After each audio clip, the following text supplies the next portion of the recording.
So taking your time to settle in for the practice. We won't do chanting now at the beginning as we usually do because we'll save our time to do the chanting at the end of the program today.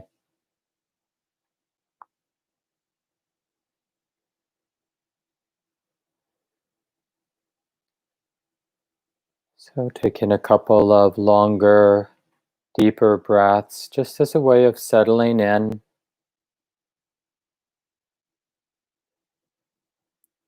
It can be a beautiful ritual at the beginning of any formal sitting time where you take a couple of conscious, deep, full breaths, filling the lungs, emptying the lungs, but not in a rushed or stressful way.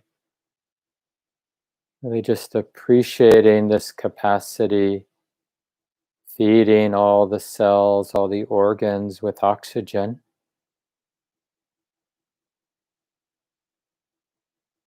So that it feels like a beautiful and generous act to take our time to fill the lungs, take our time to empty the lungs. And then also shifting how we've been relating to the body, which often, the way we relate to the body is often distracted, often superficial, and unfortunately sometimes harsh, not really kind at all. So we can turn that around right now, almost as if we say, "Hi body, hi honey, would you like some air, some oxygen? Well, let me breathe in fully, deeply, slowly. Let me exhale completely. Let me take care of you in this simple way."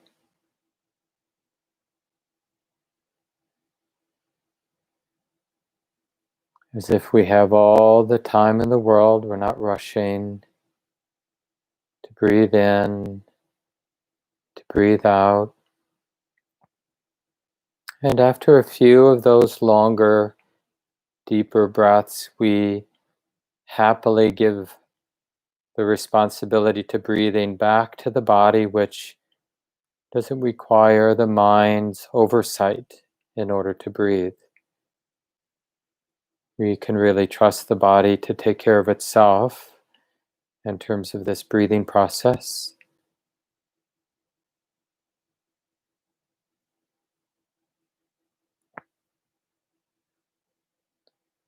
And even now, as we begin to settle into a relatively still sitting posture, let's sense the moral space of being aware of the body. So in the same way, if we walked into a room with a bunch of people, there would naturally arise, for most of us at least, a sense of moral responsibility, like not wanting to harm myself, not wanting to harm others. I'm going to be awake. I'm going to be full of care in how I interact with all these people. So in a more simple way, as we come now into the experience of the body, more sensitive, we're really interested in relating in this ethical, this kind, this discerning way as we feel the body sitting, so as not to cause ourselves, not to cause the body, the heart and mind, or anybody any harm now.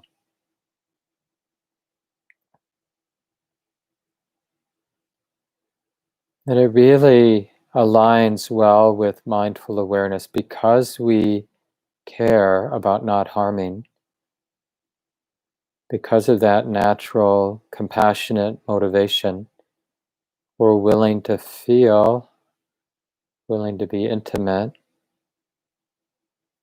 willing to be more sensitive to what's happening in the body, because it's hard to care when we're insensitive. Real compassion depends on sensitivity. So in the simple space of being with the body and being with this sensitive feeling heart, we can recognize this connection between being sensitive and being able to be skillful, being able to take care of this life.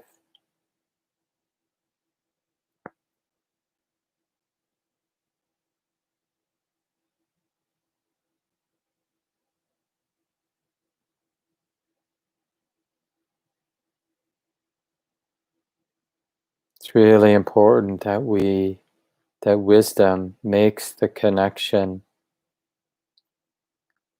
in all places in our life, but now in this more private, in a sense, space of being with the body, being with our heart and mind. It's really important that we make the connection that in order to be skillful, in order for compassion to move, it requires a sensitivity of being present, being curious, willing to feel what's coming and going in the body, willing to feel what's moving in the heart, moving in the mind.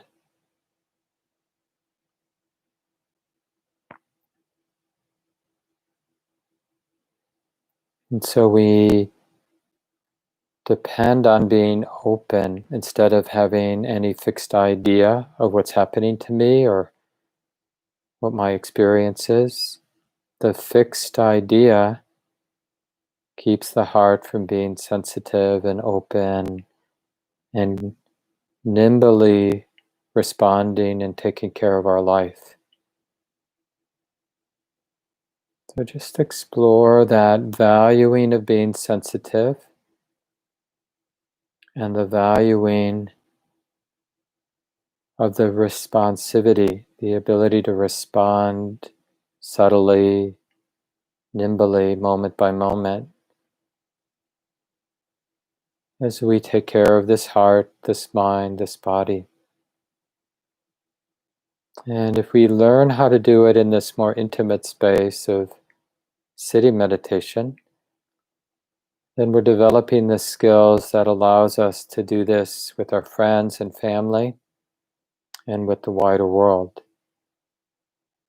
Skillful action, compassionate action depends on this willingness, this humility, and this sensitivity that arises because of the non-fixedness of our mind when we're humble, when we're open and curious.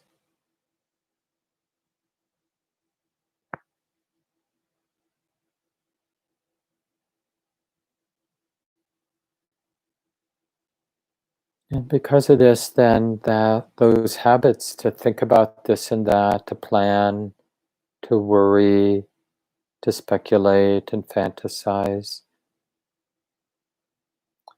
then they begin to appear as they should, as a kind of danger. Not that they're terrible or that we're evil when we get lost in thought,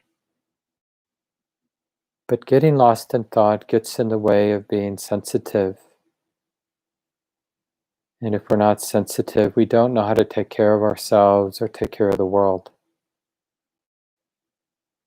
So we naturally get on the lookout for those off-ramps where we're about to get lost in thought again, to start planning or worrying or whatever it is that our habits are for mental proliferation. And there can be this very gentle, oh honey, I don't think this is needed now. Thinking about this isn't really needed now, isn't helpful now. Let's instead cultivate this capacity to be present with the body, with the sensitive feeling heart, and with the active mind, but not lost in thought, just aware there is mental activity, There is emotional activity, there's bodily activity, and I want to be close so I can take care of all things. So let's continue in silence now.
Instead of the chronic habit to be discontent with the conditions, the qualities of the body and the mind now,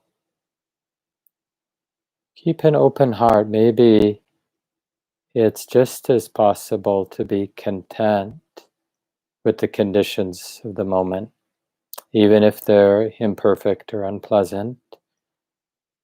Perhaps it's still possible to be content, to be okay with the way it is. Really explore that possibility.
And in a very simple way,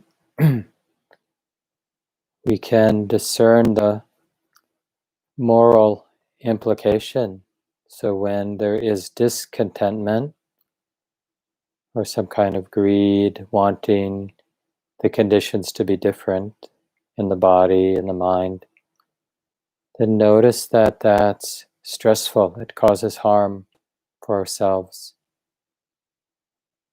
And when there is contentment, contentedness, noticing how that's skillful, how it supports the releasing, the easing of the heart and body.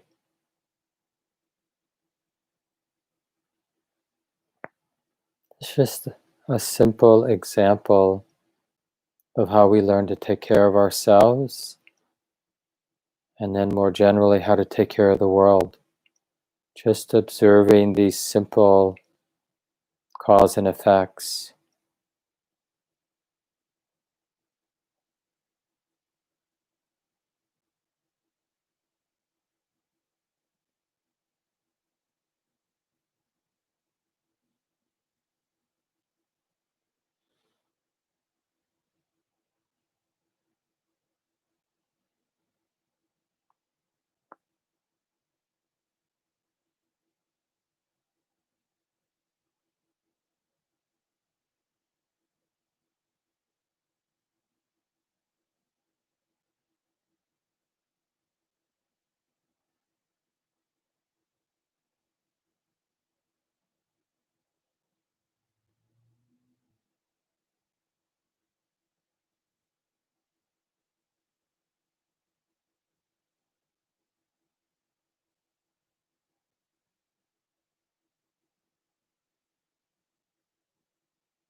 So take a moment and adjust so you're comfortable. Nice to be with everybody this morning.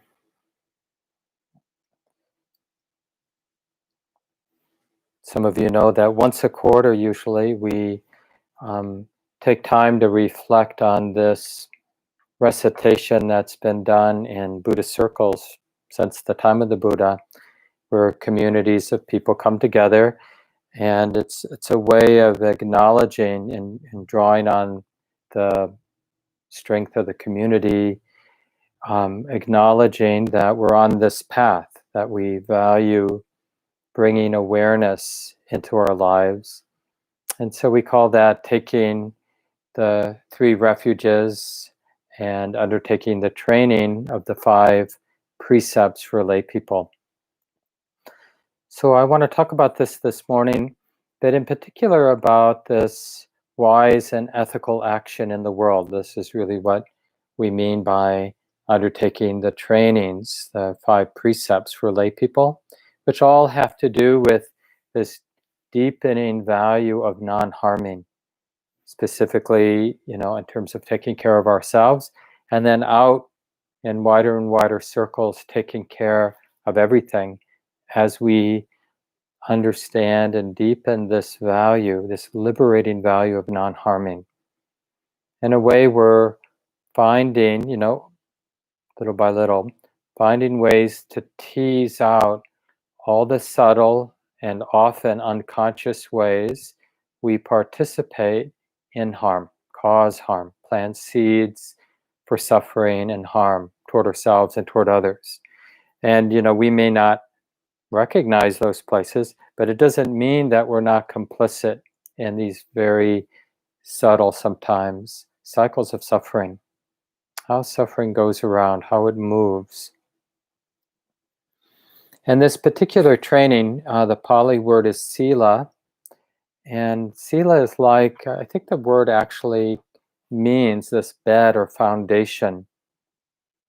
And there's really no deepening of one's spiritual life without understanding how moral conduct, action, even what we're thinking, what we're saying for sure, how we're acting in the world, without appreciating that it matters. It does matter. And this is what I spoke of the last few weeks. We talked about karma a couple weeks ago. You can listen to that talk. And then last week, speaking about fixed views.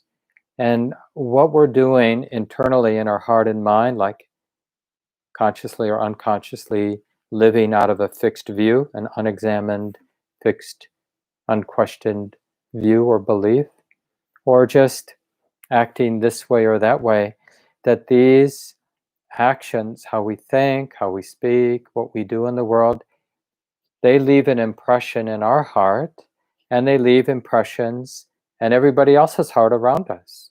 So there are seeds every time, whatever we're doing, even the so-called not doing anything, leaves an impression in our heart and leaves impressions in everybody else's heart.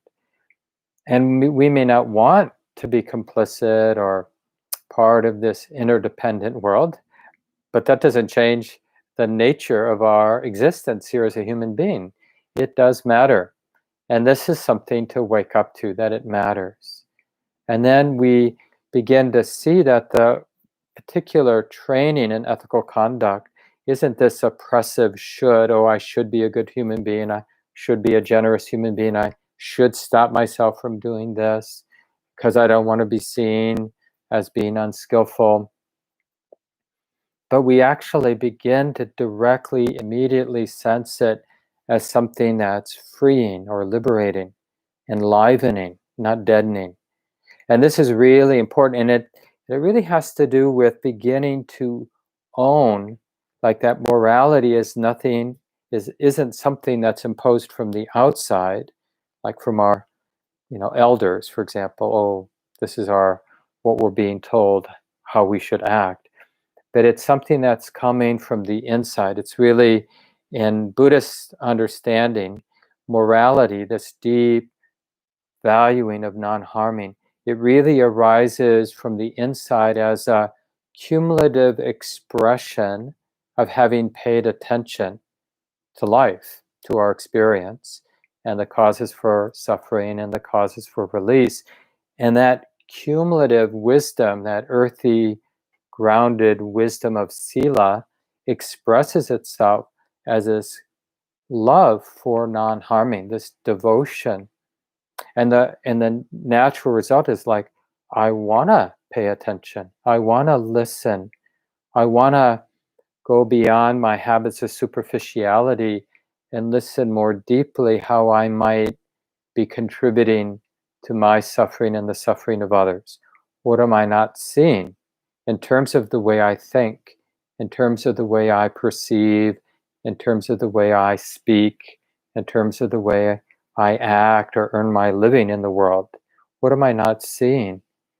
That upon seeing it more clearly, I can live in a different way that feels, the impression that it leaves on my heart and hopefully in the hearts around me, it feels good, right? Like that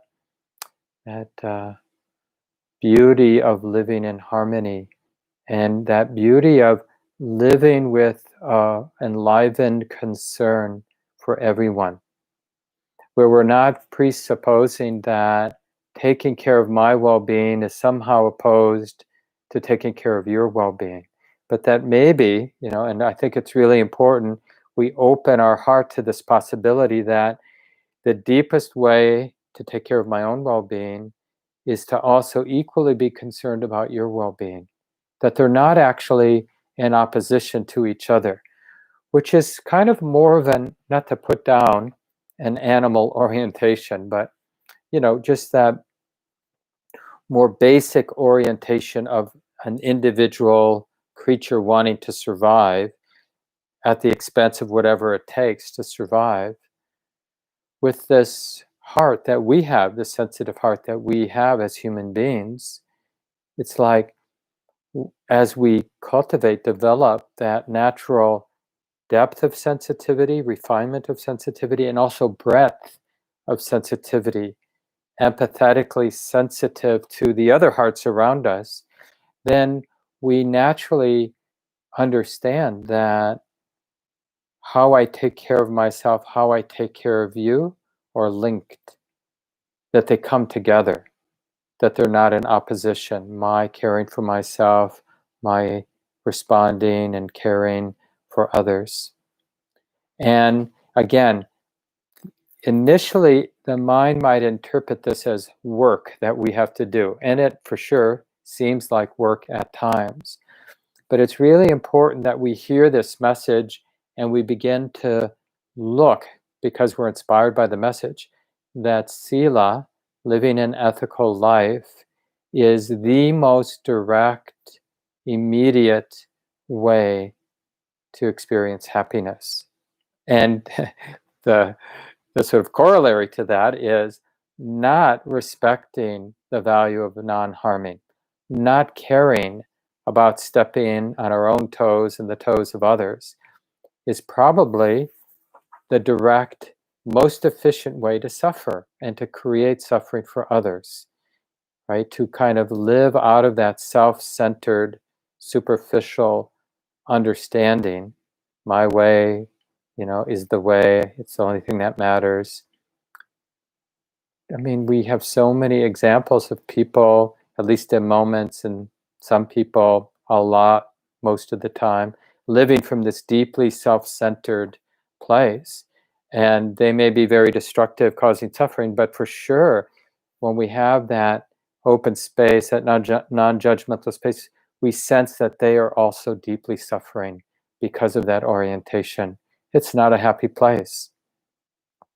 And we really want to take this in, because it reforms our relationship to morality, where it's a privilege to cultivate morality. It's enlivening, it's liberating, it feels right. It really delivers.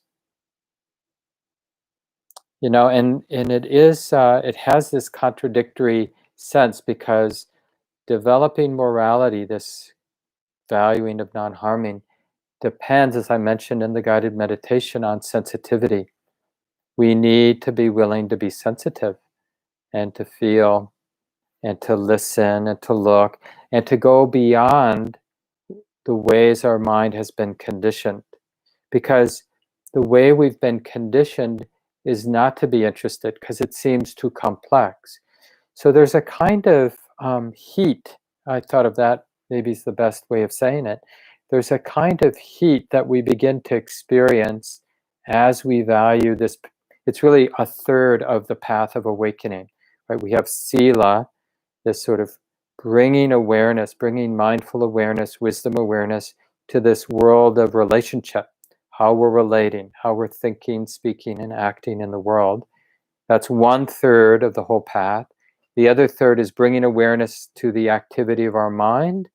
And then the most subtle part of the path, the last third of the path, is bringing awareness, wisdom awareness, to the most subtle part of the thinking mind we call view, the sort of deeper unseen beliefs or views that have been established in the mind for a long time and mostly remain unseen, like the view of self, me, as a separate permanent entity that somehow stands behind or outside.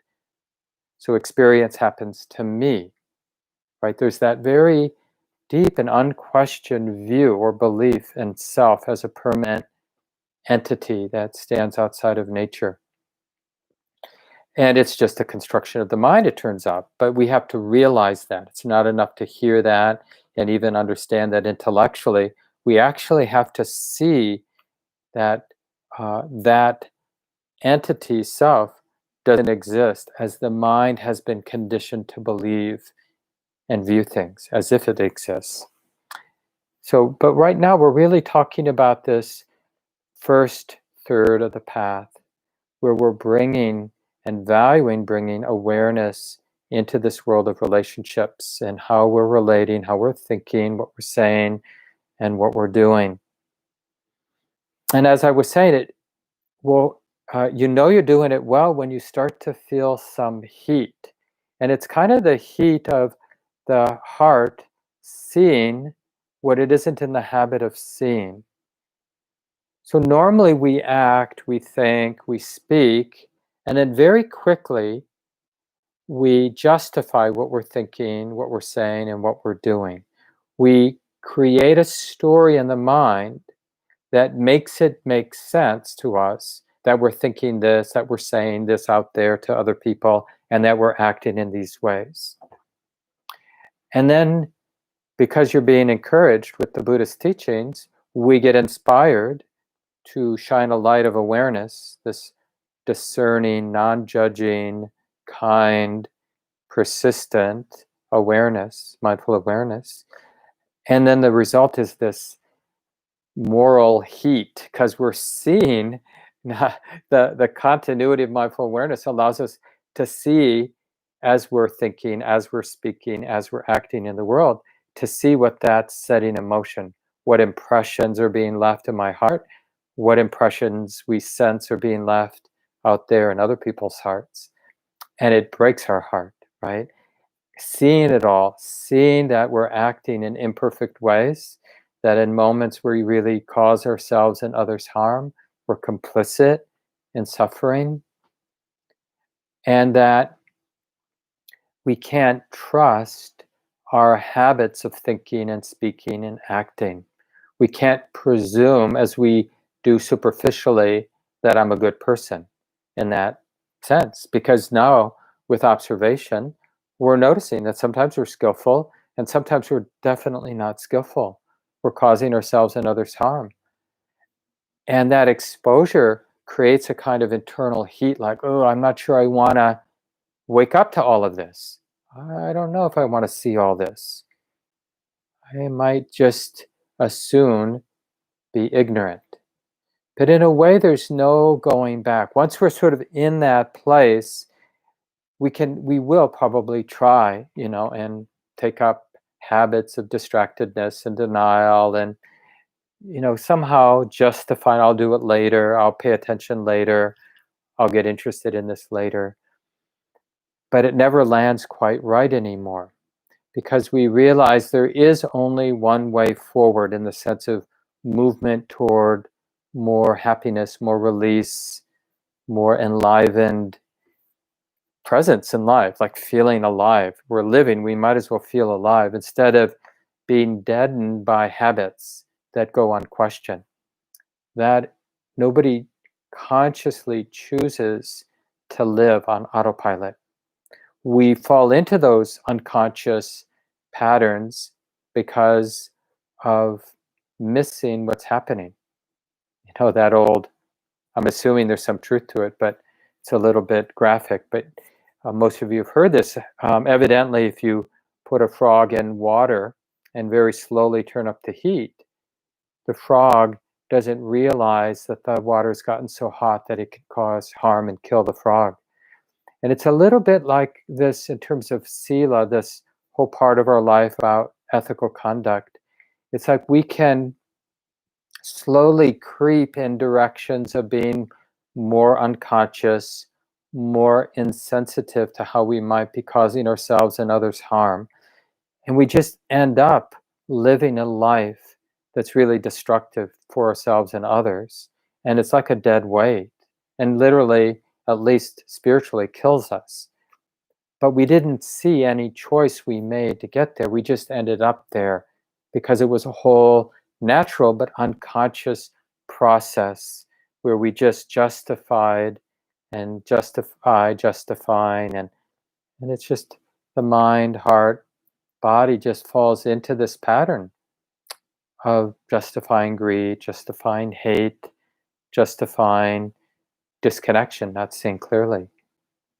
And it leads to this suffering in life. And in a world like we have now, where the implications of all of our hearts being ignorant in the way they're ignorant means we have a world that is driven by greed and hate and fear and denial and distraction. And we sense, hopefully, the sort of powerful things that are moving, like the climate crisis and all the destruction for all the species on the planet that is happening and will continue to happen. And then these sort of pernicious patterns of racism that just continue, and other oppressive forces in our culture around difference, around class, around gender and sex, body size, so many different ways that these cycles of suffering keep rolling on. So to wake up, we need to be told so we're not surprised. It's going to be hot, bringing awareness into this area of ethical conduct. But we need to be told so we're not surprised by the heat, and that we can discern the liberating feeling that goes with the intensity of that heat. Like it feels so good to be seeing what we haven't been seeing, because it allows for change and growth. And the deepening of that, what is in the tradition is called the bliss of blamelessness, no longer trapped and oppressed by these habits of greed and hatred and fear and dismissing, throwing groups of people out of our heart because they're different, they're immigrants, or they're this kind of person or that kind of person.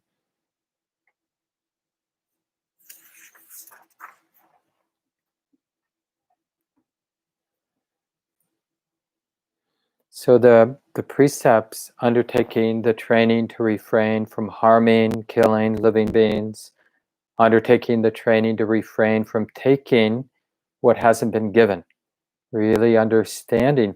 I mean, just think about how deep and subtle that training, undertaking the training to refrain from taking what hasn't been given, right?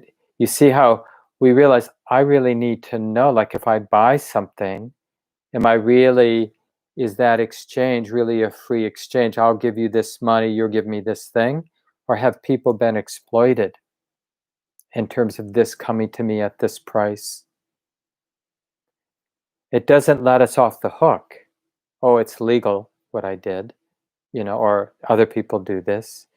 But we actually need to be willing to listen and to look and to discern and to go beyond sort of the cultural value of the economy, and to really understand what is this exchange really setting in motion?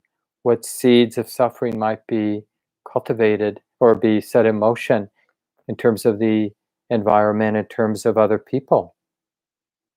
And that's the heat. It's like it gets really complex.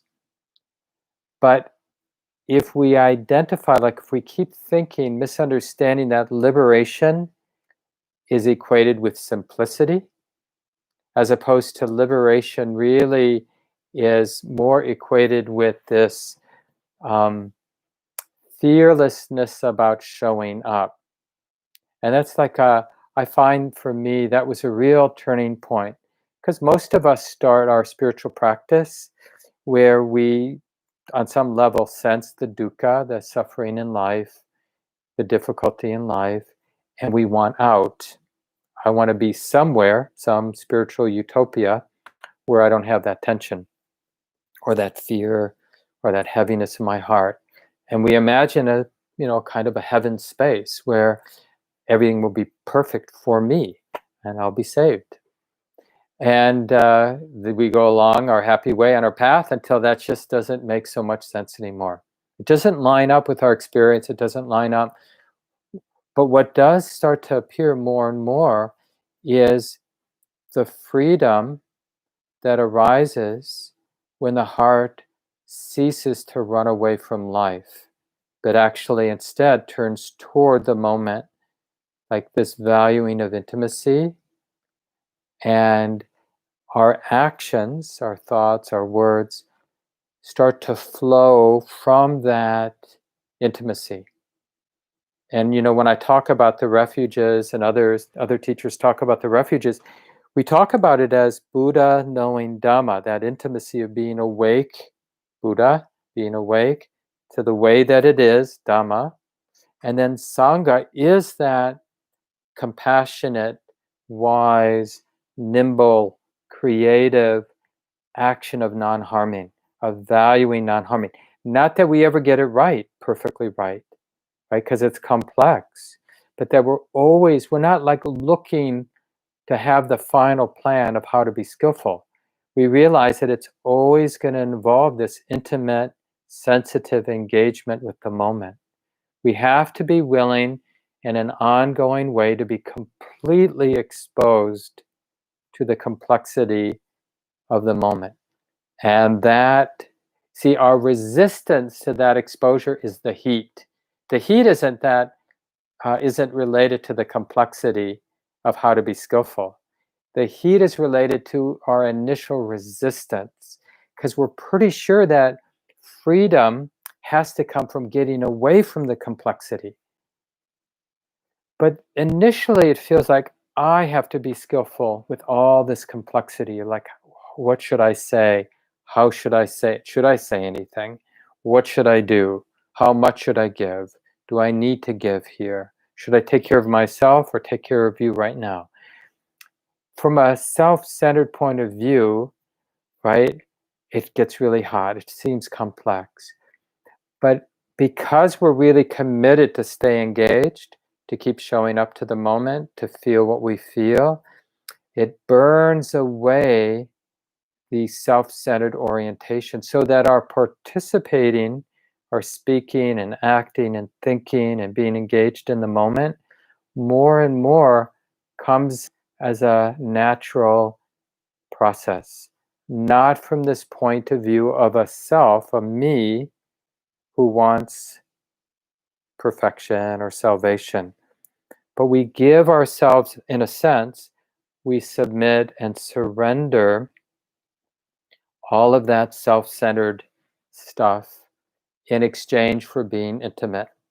And the response, like how we handle the complexity of each moment and what we should say and what we should do, we drop the ownership of that. And we allow our participation. It's still going to be imperfect, by the way. We allow our participation to arise naturally out of that Buddha knowing Dhamma, that being awake, being intimate with the way it is. And we just trust that I'll say something or I won't say something. I'll do something or I won't do something in the moment. So in a way, wisdom is just observing that participation, that active, nimble, enlivened participation, instead of trying to control it, instead of trying to be skillful. But we can't just go there immediately. We have to, because it's the heat, feeling the heat, that teases out the self-centeredness, the personal need to be skillful, the personal need to be seen as a moral and good and kind human being. All that has to get burned away. I don't think there's another way for it to go. We can't, like, the self can't say, hey, I don't want to go through that burning process. I just want to go right to liberation, and be a really cool dude doing all the right things, being woke and, skillful and inspiring others. But it doesn't work that way. We enter this world of morality, like wanting to be skillful, wanting not to cause harm, from a self-centered point of view. And we don't know much, but we know that engagement is the way forward. So we keep showing up, and we notice there's a lot of heat. And we just notice that with kindness and compassion and patience. We keep feeling what we feel, knowing that, like, even in terms of our intimate partners or our friends or our pets or our colleagues at work or our wider communities, we just keep showing up, because turning away doesn't feel right. That we know. Going numb, being in denial, thinking it doesn't matter, it leaves a taste in the heart, an impression on the heart. Is this the way? I don't think this is the way. And then every time we engage, we ask, is this the way? And it seems like it's the way. I had a beautiful conversation with James Perez. Some of you know him. He's one of the founding teachers of Spirit Rock, and he's been in the sort of teaching community for many decades now. Really wonderful person. And James mentioned this really powerful, simple quote from Angeles Arian, who was a cultural anthropologist. She's dead now, but really impactful person. Died maybe in 2014. And she said once, action absorbs anxiety. Action absorbs anxiety. And this is, I think, her way of talking about this, taking up this training of morality as a liberating practice, where we turn toward engagement with our partners, with our body, with our friends. And in particular, we practice turning toward those aspects of our world that we have habits of ignoring or turning away from, or thinking aren't our responsibility. And we know we're doing it right because it starts to feel hot, like, oh, this is getting more complex. There's more uncertainty.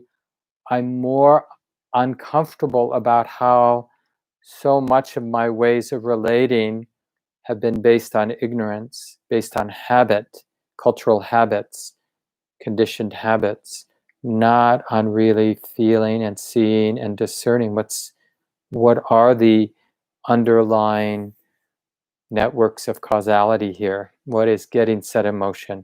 Like, how does power work? Who's getting exploited? Who's being harmed? And knowing that, how does my action naturally and organically begin to change? Once I know what happens to plastic, we think when we put plastic in the recyclables, it gets reprocessed and becomes something else. But now they're being a little bit more honest. Most of the plastic that gets recycled isn't that way. And just like we might think, our institutions have been reformed, and kind of racist policies have been teased out of the criminal justice system and other governmental and economic systems. And then we read an article or we hear something, we realize, no, these systems continue, masquerading as good policy or as kind of addressing some issue this way or that way. Like, the obvious example is all the drug policy over the last number of decades, and how the sort of terrible racist implications of the US drug policies and criminal justice policies. And when you see that, it's so obvious once you begin to see it, but it's amazing how long we can remain unaware, ignorant. And so this is the thing about sila. It really requires a willful turning toward life and not being surprised by the heat and discomfort of that, and hanging in there long enough to begin to discern that flavor of liberation.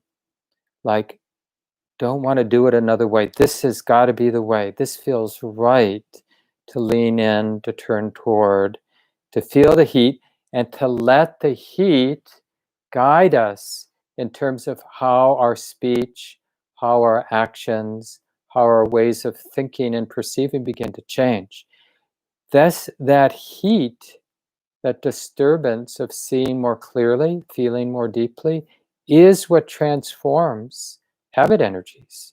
So how are we going to be changed if we don't use this intersection of our sensitive heart with the way the world works? That's what transforms our behavior. That's where skillfulness comes from. Sangha, this third refuge we're going to chant in just a moment, arises because of the intimacy of Buddha being intimate with Dhamma the way it is. And that's really just another way of talking about Sila, this really beautiful, enlivening, liberating, valuing of non-harming. So if you haven't yet, you may want to get the refuge and precepts that we're going to chant now for the last 10 minutes. It takes a little bit less. But I think Gabe, or I know that Gabe, put the link right there under your screen on the YouTube channel.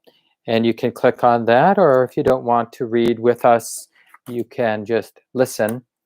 And this is a traditional recitation that people inspired by the Buddhist teachings. The Buddha was a human being like the rest of us, and woke up, really deeply understood his heart, and had this real amazing knack to articulate the process of awakening, which is really just this deep, subtle human common sense, what to do with the human life, what to do with the human heart.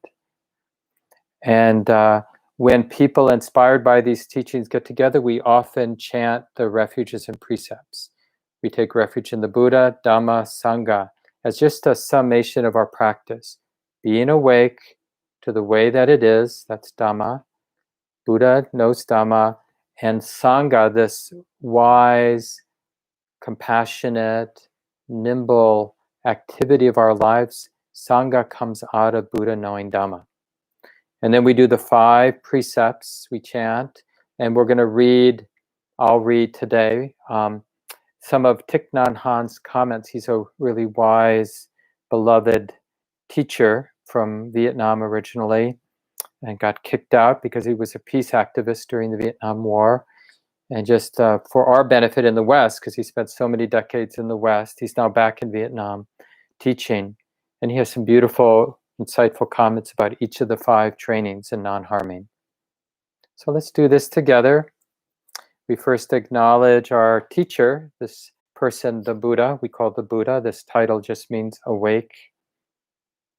So this is the Namo Tassa. We do that 3 times.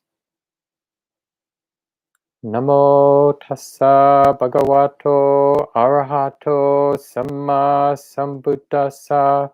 Namo Tassa Bhagavato Arahato Samma Sambuddhassa.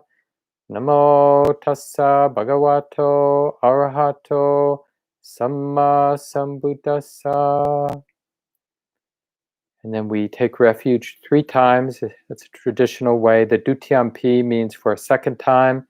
And that third stanza, Tatiyampi, just means for a third time. Buddhang saranang gacchami. Dhammang saranang gacchami. Sanghang saranang gacchami. Dutiyampi Buddhang saranang gacchami. Dutiyampi Dhammang saranang gacchami. Dutiyampi Sanghang saranang gacchami. Tatiyampi Buddhang saranang gacchami. Tatiyampi Dhammang saranang gacchami. Tatiyampi Sanghang saranang gacchami. Then we'll just take a few seconds and reflect on each of the 3 refuges. I take refuge in the Buddha, trusting our inherent capacity to be awake and intimate, the heart free from clinging. So just reflect on that for a few seconds.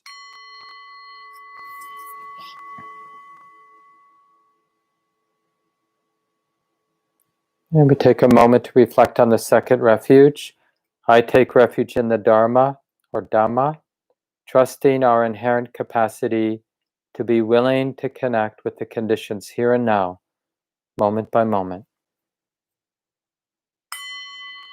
So just reflect what that is to take refuge in Dhamma.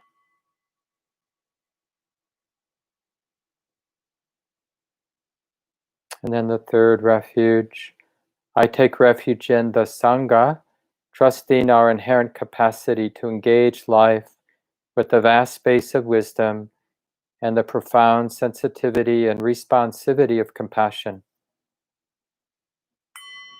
So again, just take a few seconds and reflect on what Sangha looks like for you, where you've seen it in others.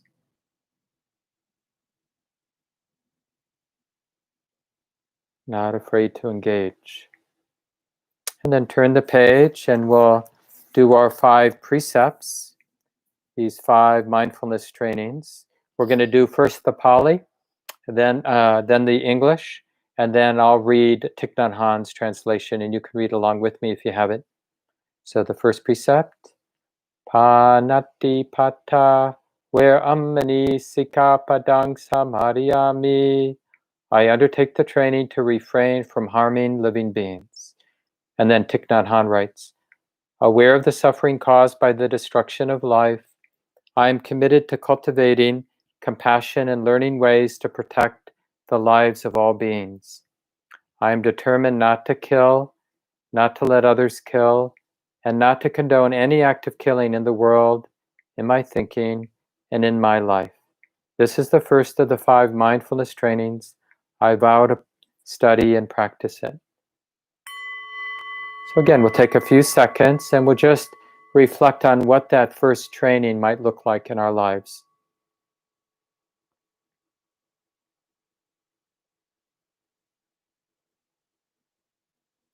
And now the second. Adina dana, where ammani sikapadang samadhiyami. I undertake the training to refrain from taking that which is not given. And then Thich Nhat Hanh writes, aware of the suffering caused by exploitation, social injustice, stealing, and oppression, I am committed to cultivating loving kindness and learning ways to work for the well-being of all beings. I will practice generosity by sharing my time, energy, and material resources with those who are in real need. I am determined not to steal and not to possess anything that should belong to others. I will respect the property of others, but I will prevent others from profiting from human suffering or the suffering of other species on earth. This is the second of the 5 mindfulness trainings. I vow to study and practice it. So we just reflect, what might this look like in my life, this second training?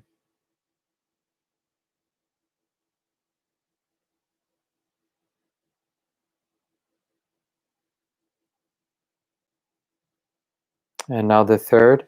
So when we're on retreat, we practice celibacy, but in daily life, not on retreat, we do the Kame Su Michachara, which is undertaking the training to refrain from sexual misconduct. So let's chant this.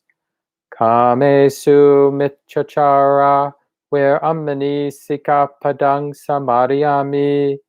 I undertake the training to refrain from causing harm through sexual misconduct. Aware of the suffering caused by sexual misconduct, I'm committed to cultivating responsibility and learning ways to protect the safety and integrity of individuals, couples, families, and society. I am determined not to engage in sexual activities without love and commitment.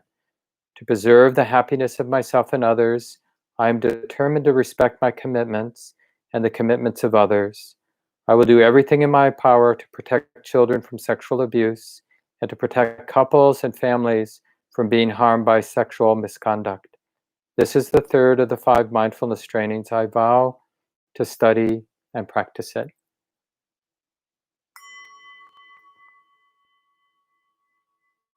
So just reflecting on what that might look like in our lives.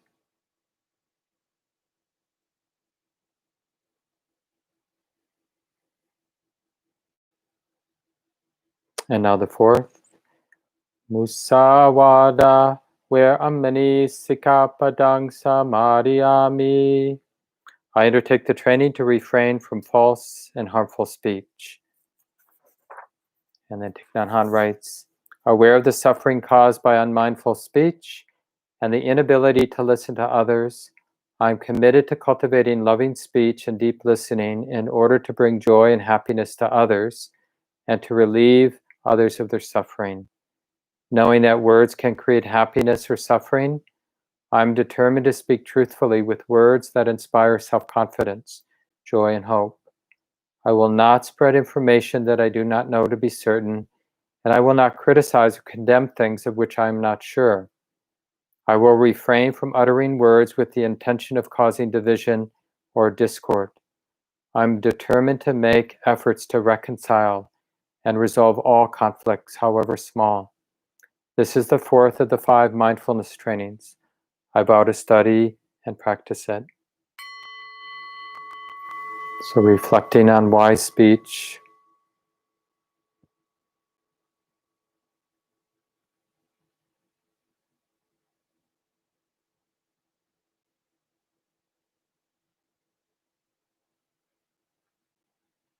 And now the last, number 5.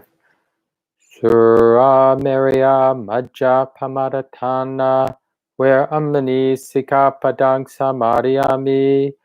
I undertake the training to refrain from the misuse of intoxicants.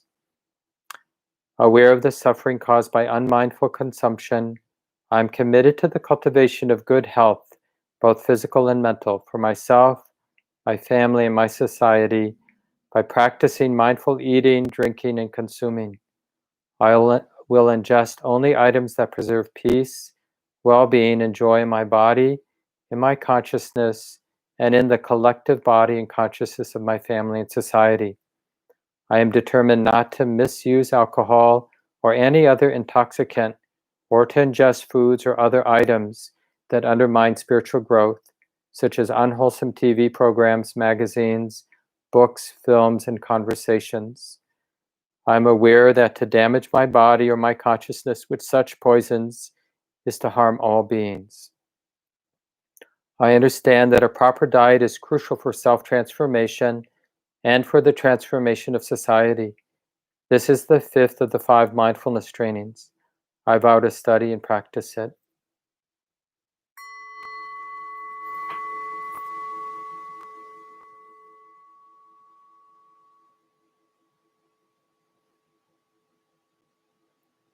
This valuing of being sober in life so that we refrain from harm. And then the last blessing, Ida me silang maga falanyana sa pachayo hotu. May my conduct lead to attainment of the deepest fruits of liberation. And taking these refuges, undertaking the 5 precepts, and practicing this way of awareness and insight gives rise to benefits without limit.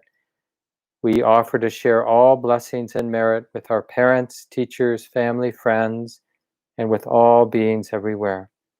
May this life and practice contribute to the great stream of causes and conditions leading to happiness, peace, and liberation for all beings. May all beings be happy.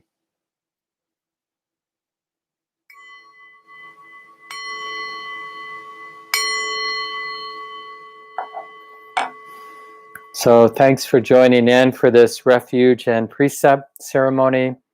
We'll do something similar at the end of September or early October, and then again near the winter solstice. And just if you want to do it more regularly, which I highly recommend, just go ahead and print that document that's linked there underneath the screen, your YouTube screen.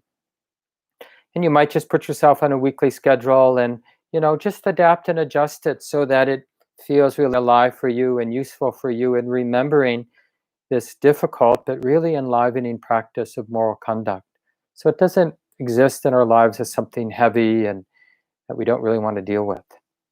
Anyway, it's been really great being with everybody.